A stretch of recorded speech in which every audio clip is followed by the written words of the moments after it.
Happy September, folks, and welcome to episode 405 of #AskGSM here today for Wednesday, September 1st, 2021. I'm Graham GSM Matthews. Hope you guys are doing well and having a great week.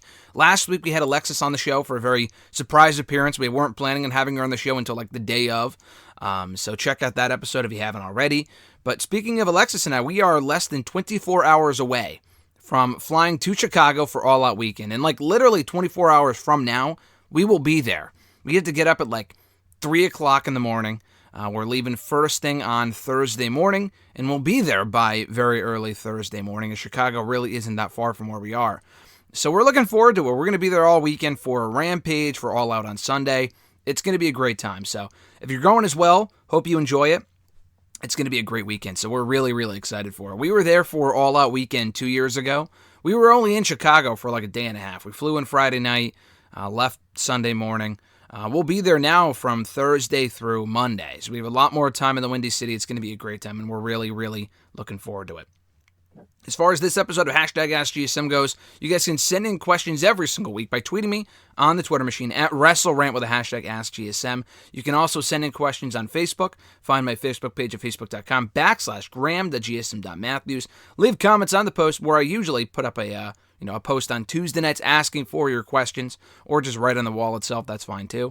Or drop your question down below in the comment section on this very video. I'll include your question in next week's edition. So let's get started here with the Twitter questions. First, from @RebornAgain, John Ritland from the Twitter machine. John's got a great YouTube channel, Real Honesty with John Ritland. Check it out, does great work.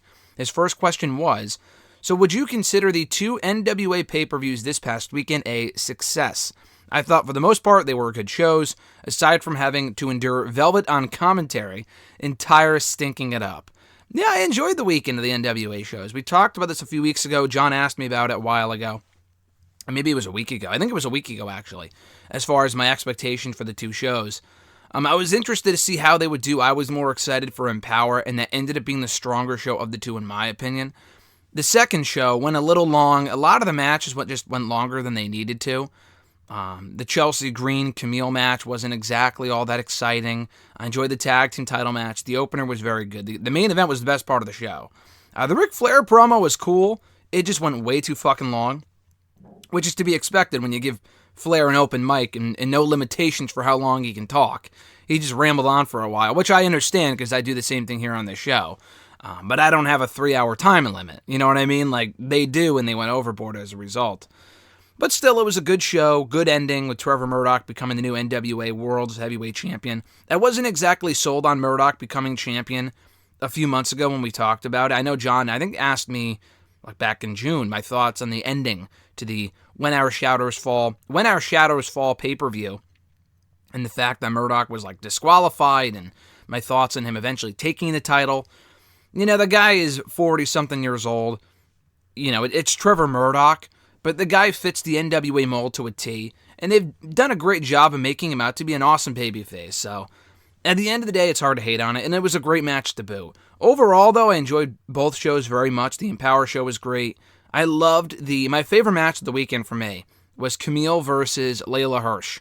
Fantastic match. Camille's improving, and Layla Hirsch is a star. That was great. The Invitational Gauntlet was all right. Not amazing, but it was well worked, and Chelsea Green winning was a fine moment. So yeah, I really enjoyed both shows. I watched both with Alexis, and she enjoyed it. She hasn't watched the NWA product regularly with me in a while, but she watched all of both shows with me, and she really enjoyed the Empower show as well. Melina and Deanna Purrazzo was also a very good match. So yeah, I enjoyed both shows. They were both great, and hopefully NWA can maintain the momentum. I have yet to watch Power from last night. The weird thing is that Power just doesn't do a great job of building to the pay-per-views. Like, the last month or 2 of Power leading into these pay-per-views had absolutely fucking nothing to do with the pay-per-views themselves. It made absolutely no sense. So the pay-per-views are usually very good. The weekly shows is where they need some more work. That's the problem. The Tyrus match was fucking terrible. Tyrus is awful. And then Velvet on commentary. You know, Alexis even said at one point, oh, she's not bad, because she has improved. And I like the fact they improved her audio, because it sounded like she... The funny thing is that it sounded like she was whispering on commentary.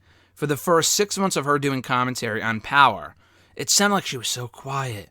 Oh my God, the Pope just lost the championship. Like, she was whispering on the show. And then on Saturday and Sunday of this past weekend, she was like fucking screaming. Like literally screaming when like Awesome Kong came out, which was also another highlight from that show. Oh my God. And she got like way too emotional and she was like crying. I mean, the emotional and the crying parts aren't really that big of a deal, but it was hard to understand her at certain points. It was just weird, so. She's not a great commentator, but hey, it's better than her being in the ring, I will say that much. And I like Velvet Sky, no offense to her, but the commentary could absolutely use some work there. His second question, do you think All Out could be one of the best AEW pay-per-views in their short history? Card looks pretty stacked outside of QT versus White. Yeah, who gives a fuck about that match? I'll be there on Sunday, like I said, and that is absolutely the bathroom break of the show. And I never take bathroom breaks during wrestling pay-per-views and shit. I definitely am for that one, because that match just, I don't give a fuck about at all. At least Big Show is squashing someone that doesn't have any real upside at all. And it's not like he's beating a Lance Archer or someone along those lines, but whatever. The actual card itself does look great. I'm looking forward to Sunday. The Casino Battle Royale with the women on the pre-show. You know, Moxley and Kojima. Is it Kojima? Yeah, Kojima. I remember him from Impact a few months ago. I don't really watch New Japan, so I wasn't overly familiar with who he was prior to his recent Impact stint. Moxley and Kojima should be fine. He feels like an underwhelming opponent, probably just because they couldn't get Tanahashi, but it is what it is. Could it end up being the best? Yeah, it could. Could it end up being the worst? That is also very possible. I don't want to say that it couldn't end up being the best, because the thing with the AEW shows is that all their pay-per-views, for the most part, have been very, very good. The only like lackluster AEW pay-per-view I think I've seen was All Out last year. I was not a big fan of that show at all. It went way too long, a lot of meh matches. But a lot of the AEW pay-per-views are good to great. Like, I thought Double or Nothing this year was one of the best pay-per-views they've done back in May. So, will it top that? Maybe with more people it could. You know, it's definitely, I think, going to be better than the pandemic pay-per-views because you have more people in the building to give it a more electric feel. If they throw in a return or a debut or whatever, some sort of special moment, it could end up being one of the best pay-per-views they've done, absolutely. Maybe not the best, I'd really have to think about it. They've done a lot of great shows, but yeah, they've only done, how many pay-per-views have they done? Not counting Fight for the Fallen and Fyter Fest from a few years ago. Those were like Bleacher Report live specials. They did 3 in 2019, 4 last year, and this is their third of 2021. So they've done, let's see, 7, 8, 9. 9 pay-per-views. That's a decent amount. This could end up being the best, or one of the best, absolutely. It could end up being the worst. We don't know. But it's like a takeover. It's hard to tell until after it's over, because you don't really have a bad AEW show. All Out last year was underwhelming, but it wasn't a terrible show. May have been bad by AEW standards, but it wasn't a terrible show. His next question. So who is to blame for that Nia versus Charlotte match breaking down into whatever that was? Probably both. You know, I shit on Nia Jax. I tweeted about it on Monday. The match was fucking awful. There's been a lot of reports, it was a shoot fight. They did that on purpose to make it seem like a shoot, but it actually was a shoot. I don't give a fuck whether what they were supposed to be going for or what the fuck happened. The match was objectively terrible. It was an awful match. And again, I shit on Nia Jax, but Charlotte is to blame for that as well. It wasn't all Nia's fault. But Charlotte, a lot of people might disagree. I think she's one of the better workers in the company. She doesn't usually have bad matches. She might have matches that aren't that good. Like, even some of the Sasha Charlotte matches weren't as good as they could have been. Like the Hell in the Cell match from 5 years ago. Kind of paled in comparison to me to their other encounters in 2016. But it's rare that we have a terrible Charlotte match. And Nia is just abysmal. They do not work well together at all. Their last match together, I think it might have been their last one-on-one match, was 4 years ago. And it was also terrible. It was also atrocious. So whoever's idea it was to put those two back in the ring together in a singles match should be fired. Probably Vince, knowing this company. But man, that match was awful. And the worst part about it is that Nia beating Charlotte likely means that we're getting that at the next pay-per-view. I don't know if that's better or worse than Alexa Bliss versus Charlotte. Both options sound terrible. Alexa Bliss and Charlotte would be a better match, as seen in Survivor Series 2017. The problem with that, though, is all the supernatural bullshit with the Lily garbage. So again, I ask again, which is worse? I do not know. That is the real question here. But man, that Nia Charlotte match was probably one of the worst women's matches, period, I have seen on Raw in a while. Nia almost killing Charlotte at several points. Could you imagine if Charlotte got hurt because of a botch from Nia Jax? And a lot of people have gotten hurt from Nia Jax. Charlotte going down might be the worst of them all. I mean, for the company anyway. Some people might celebrate that, but she is their biggest star on that women's division. So her being gone, like she was, for the second half of last year, is not good. But yeah, that was just awful. An absolute fucking atrocity. That was such a mess of a match. At Supersonic X 1991, their question was kind of the same thing. What are your thoughts on that weird Charlotte Flair and Nia Jax match last night with Asuka and now Alexa Bliss out? How will WWE fix the Raw women's division before the draft? Is Alexa Bliss out, though? Is Asuka out? That's the question. We haven't seen Asuka in a while, but I think we haven't seen Asuka because there's no reason for her to be on the show. Like, why would Asuka be on the show? They have nothing for her to do. Like, it would be nice if they featured her regularly, and it is but the thing is, though, I was going to say it's a far cry from what she was doing a year ago when she was on the show every fucking week. But to me, she felt like she was overexposed. So I feel like Asuka going away for a while, I might be in the minority here. I actually don't mind it. I actually welcome the idea of Asuka taking some time off, not being on the show as much, and taking some time off until they find something for her to do. She's feuded with Asuka, or Charlotte has, Asuka has feuded with Charlotte a million times. I do not need to see that again. We've seen Rhea and Asuka a million fucking times. Nia and, Asuka we've seen a bunch. Shayna and Asuka maybe. I feel like whatever value that match had went away a long time ago. There's Nikki, but that doesn't exactly work. I don't know. I don't even really know what you do with Asuka right now. They already have their top baby faces in, Nikki and Rhea.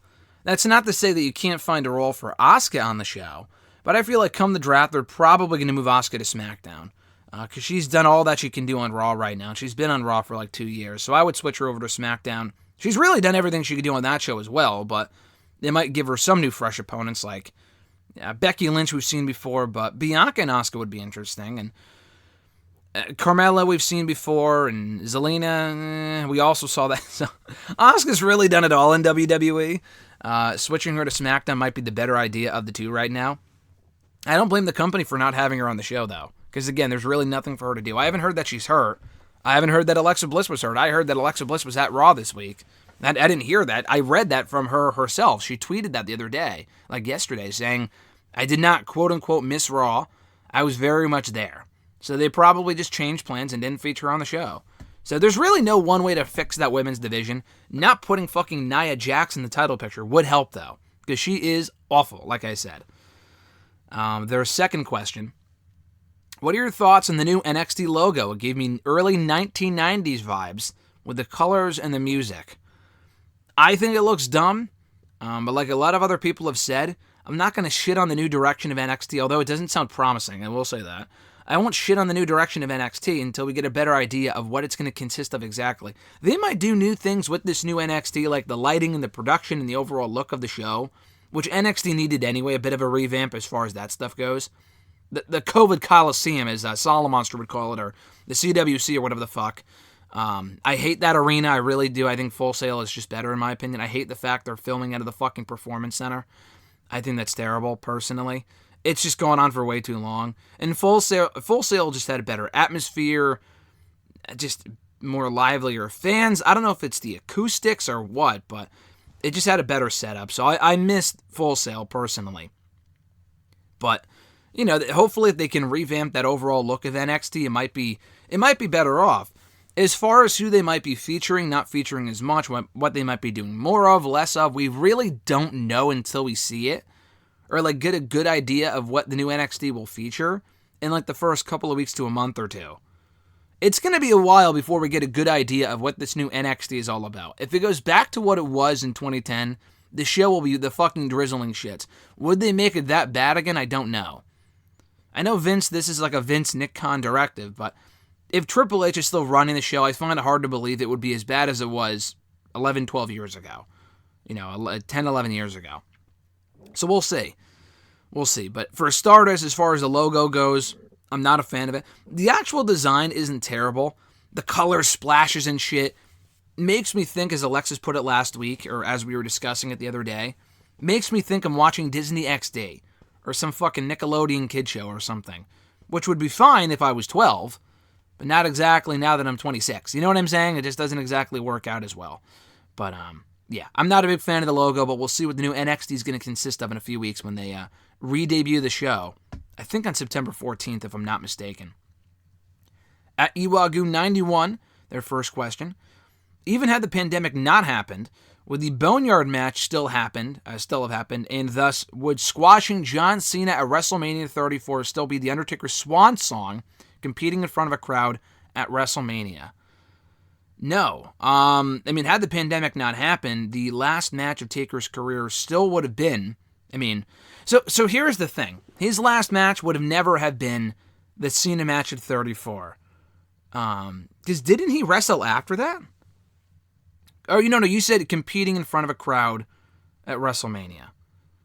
So your question is very confusing, but I think you're saying that his last match this is very specific, but his last match with a crowd at WrestleMania specifically was indeed 34 against John Cena.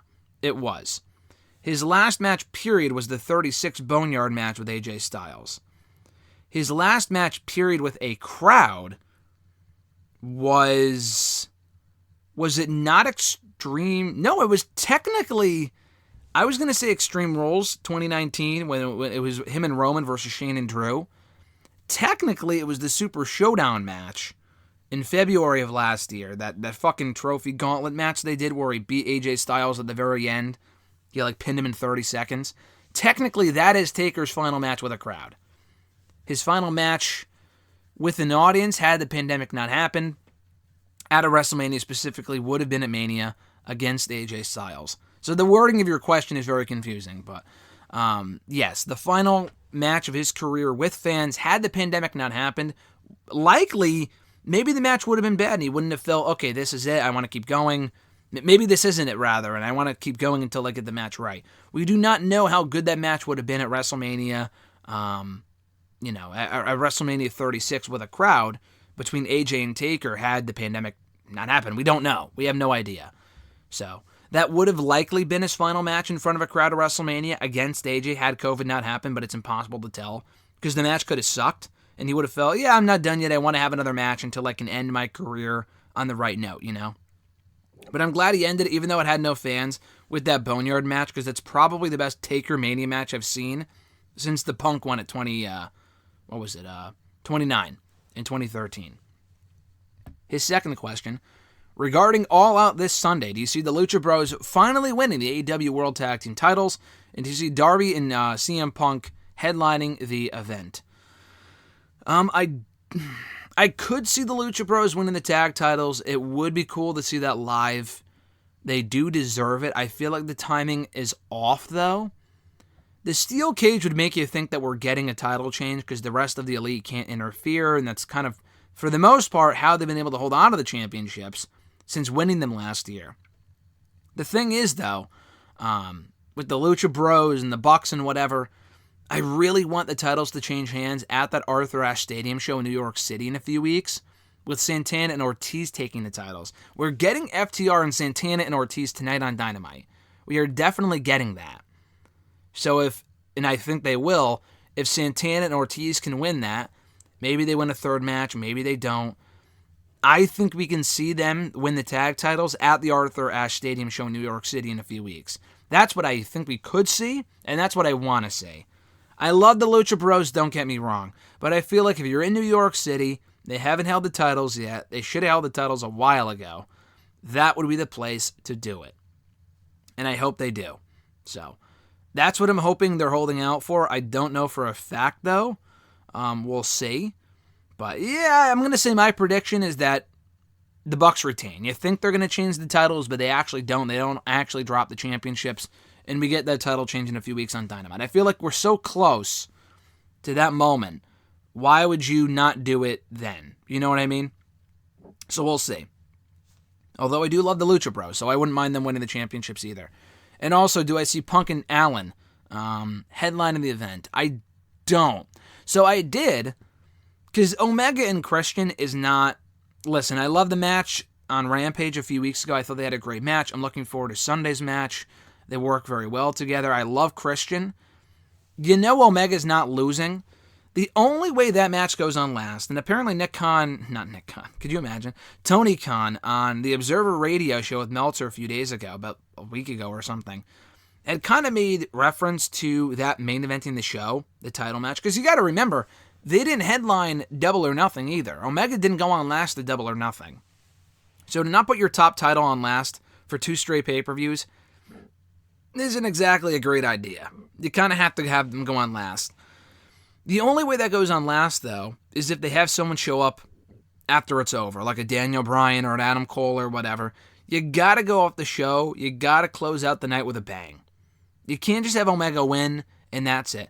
Maybe if Adam Page comes out and lays out Omega to build towards Full Gear, that might be okay, because people would go nuts for Hangman. I would love to see Hangman in person at the show, because I know he's not going to be there, currently. But I don't know. That's what I would do. I would have Bryan show up, or Adam Cole, if he is indeed going to AEW. We don't know yet. It's hard to tell. But I do think, I was thinking Punk and Allen would close out the night, but then I heard what Tony Khan said with Meltzer on Meltzer's show, Observer Radio, and he made it sound like that match is going on last. So I don't think he would lie about that and have them Punk and Darby Allin go on last instead. I mean, they've been promoting Punk and Allen. You would think it's the main event. They've been promoting Punk and Allen as the main event for the last 2 weeks or so since Punk came back, with all the advertising and everything else, even though Christian and Omega was made official before that. But that's because that is the real main event of the show. But if you're going to close with Omega and Christian, which isn't the worst idea, because the match will still be good, even though the outcome isn't in doubt, you got to have something major, because Christian isn't winning. If Christian won, then maybe, but he's not, I don't think. I severely doubt that. If he's not winning, you got to close out with a big moment, and to me, Daniel Bryan, Bryan Danielson, whatever the fuck, him showing up in Chicago to close out the show, confronting Omega, would absolutely be that fucking moment. But the crowd singing, "It's the final countdown." Oh my God, that would be epic. I'm getting chills just thinking about it right now, being there in person on Sunday. Oh my God, it's going to be amazing. Hopefully if it happens. I don't want to get my hopes up. Last couple of questions here.